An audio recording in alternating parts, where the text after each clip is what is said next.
Hi hello வணக்கம். தமிழக கூட்டுறவு அமைப்புகளில் வழங்கப்படும் பயிர்க்கடன் குறித்து முக்கிய தகவல் ஒன்று வெளியாகி இருக்கிறது.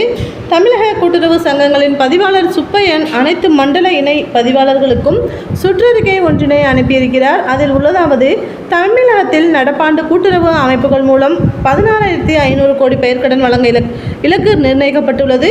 இதனை செயல்படுத்தும் வகையில் மத்திய கூட்டுறவு வங்கிகள் வாரியாக குறியீடுகள் நிர்ணயிக்கப்பட்டுள்ளது.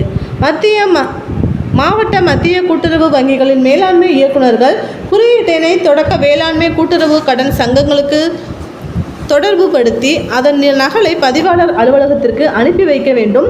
பயிர் சாகுபடி செய்யும் பரப்பளவு சாகுபடி செய்யப்படும் பயிர் வாரியாகவும், பருவகால வாரியாகவும், காலாண்டு வாரியாகவும், மாத வாரியாகவும், வட்டார வாரியாகவும், சங்க வாரியாகவும் குறியீடு நிர்ணயம் செய்து கொள்ள வேண்டும்.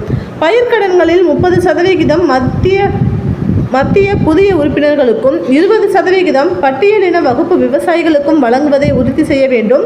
பட்டியலின வகுப்பு பழங்குடியினரின் நில உடைமையின் அடிப்படையில் 20% குறியீட்டினை தொடக்க வேளாண்மை கூட்டுறவு கடன் சங்கங்களுக்கு நிர்ணயம் செய்ய வேண்டும். நிர்ணயிக்கப்பட்ட குறியீட்டிற்கு மேலாகவும் தேவைப்படும் நேர்வில் தகுதியான விவசாயிகளுக்கு வங்கிகள் ஒழுங்குமுறை விதிகளை பின்பற்றி பயிர்க்கடன் வழங்க வேண்டும்.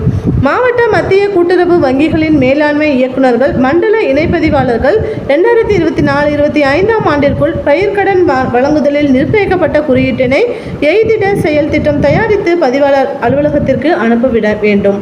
பயிர்க்கடனில் அதிக அளவில் தகுதியுள்ள விவசாயிகள் பயன்பெறுவது உறுதி செய்யப்பட வேண்டும். பயிர்க்கடன் வழங்குவதில் எவ்வித புகாரும் இருக்கக்கூடாது.